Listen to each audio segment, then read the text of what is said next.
All right, so today we got the announcement that Tyson Fury will have his rematch with Alexander Usyk December the 21st. Now, that was revealed by Turkey Al Sheikh. And immediately after he revealed that, you had a lot of people saying, oh, expect a reschedule, expect a reschedule. It'll probably be May next year. And, at the end of the day, Tyson Fury, a tree is not by his fruits. He's pulled out of numerous fights. He's rescheduled numerous. I mean, this fight alone, it took Usyk Fury May 2021, May 18th. It took 2 years to make that fight. It took a long, long time. It was meant to happen in December. It was meant to happen in February. Finally happened in May.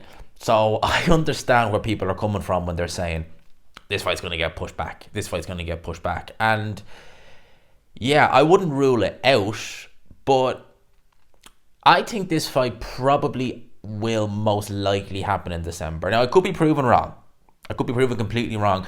I genuinely, hand on heart, thought February this year we were going to get this fight.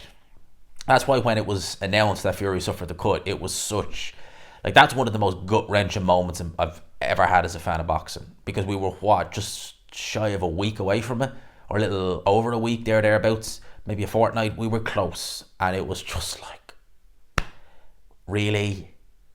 Another couple of months now? It wasn't nice. And obviously when you look at big fights that Fury's had, immediate rematches, the Klitschko fight was meant to... I think it was July they were meant to have the Klitschko fight 2016. And obviously it got pushed back to October, and then it obviously never happened. Not Vladimir Klitschko's fault. The Deontay Wilder, I believe, if my memory serves me correctly, he was there was talk that there was going to be the rematch in 2019. Ultimately, it ended up happening in 2020 instead. Fury went and he fought Tom Schwartz and Oliver Lane. Wilder had a mandatory, and Dominic Breazeale ended up fighting Ortiz, but that didn't happen immediately. The difference is back then, Fury still had his unbeaten record. He was still marketed himself, certainly in 2019, as the lineal heavyweight champion, selling the Tom Schwartz fight as a world title fight where it clearly wasn't, and the Oliver Lane fight as well. So he was doing all that. He was picking his fights very carefully. He was picking his battles carefully. And, he could have had a Dylan White fight in 2019, put the diamond belt on the line. Oh, okay, we will. Nope.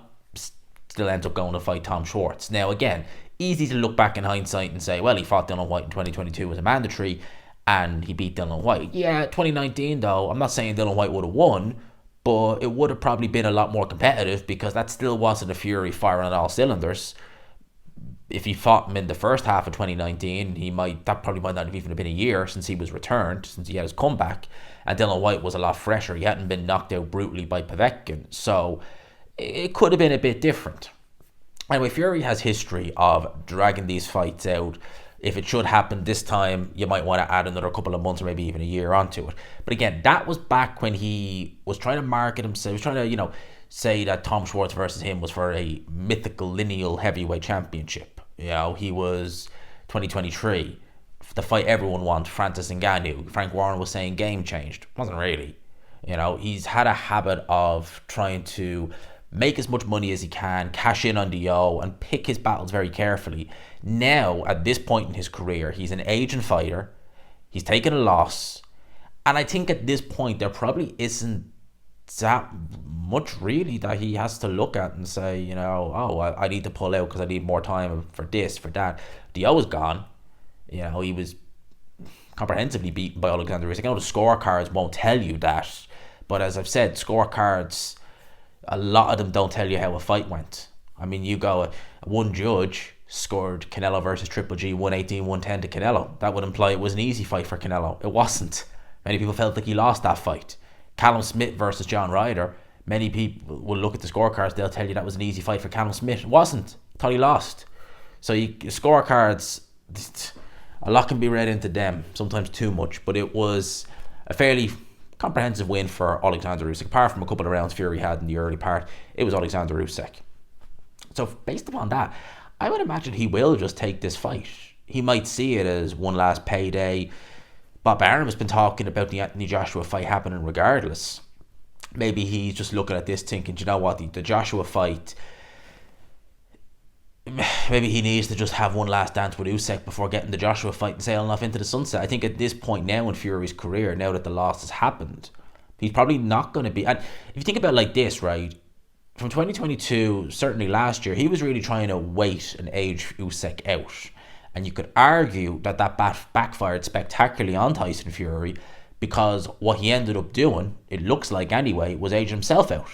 Because Alexander Usyk is an athlete. He's a consummate professional. Even though he's older than Tyson Fury, he's a year and a half thereabouts older, he doesn't have the miles that Tyson Fury has. So Tyson Fury, whilst trying to age Usyk out, inadvertently may have aged himself out. So I think, again, at this point, likelihood is we probably will, and maybe this is just me wishfully thinking because the first fight was good, it was a great fight, that we'll get it before Christmas. I reckon we probably will. Maybe I'm being an optimist. I don't know. Once bitten, twice shy. But I said that about the May 18th date, and we got it in the end. You know, I was kind of, people were saying, "Gee, you're getting optimistic. Don't go for it." But by the end, I was like, "Yeah, it's gonna happen." By the middle of May, I was like, "Yeah, it's gonna happen." And it did. And it was. Don't want to say it was worth the wait. It was a great fight, and I hope the second one will be just as good, if not better. I doubt it, but you never know. I do think we'll get this fight in December, though. So something tells me we probably will. It's just enough time for both guys to get a real recovery in, have a full camp, and then be firing on all cylinders. The question really is more so, will it be for Undisputed again? I doubt it. I think that the IBF won't grant Usyk the exemption. Again, if it was one of the other sanctioning bodies, they probably would. But the IBF, they really don't. You know, you got to admire it in one sense. But in another, you look at certain situations and you're like, was there really a point in that? You know, like the Jay Opataya Myris Breda situation, you know, Jay Opataya fighting Elizara on the Day of Reckoning show, and them saying, you know, well, it has to be Bredas next. Bredas is injured. He said it himself. He won't be good to go till next year. So I get, what's the point in stripping him when he's going to fight Bredas anyway? Bredas is in no position to fight. So, you know, that to me is just being too strict. That to me is like, you know, this is what the rule says. Look, rules are open to interpretation. There has to be a certain level of it, you know. If a fighter, if the mandatory is injured and he can't fight for the next couple of months and the champion wants to fight, I don't think that there should be a problem there. You know, I know the level of the opponent in Elizara, not really befitting of a world title fight, fair enough, but, you know, you can be a little bit too strict in those situations. So I would be surprised if this is for Undisputed. I would imagine it's just a Fury Usyk rematch. But I think that would sell, to be honest with you, with people anyway. And, you know, as I've said, if Fury takes back-to-back losses and they do the Anthony Joshua fight, the casual audience, I don't think will give a damn. I think that just hearing Anthony Joshua versus Tyson Fury, they're not going to look and think, oh, if Fury has back-to-back loss, they're not going to look and think, oh, he's lost twice, oh God, we don't want to see this. They're going to be like, Joshua, Fury, let's go. If it was for Undisputed or if it was a unification as such, even better. But I think that fight sells irrespective of what's going on. Like, honest to God, like, I think that if Joshua was to fight Hrgovic, let's say Hrgovic beats Dubois, I'm not saying I'd be picking Hrgovic over Anthony Joshua, but let's say Joshua loses to Hrgovic and Fury loses to Usyk. I still think the casual market would lap that fight up, even if both guys were caught. Seriously, because it just, for us looking at that fight, we'd look at it and be like, oh, they're both coming off back-to-back losses. Ugh.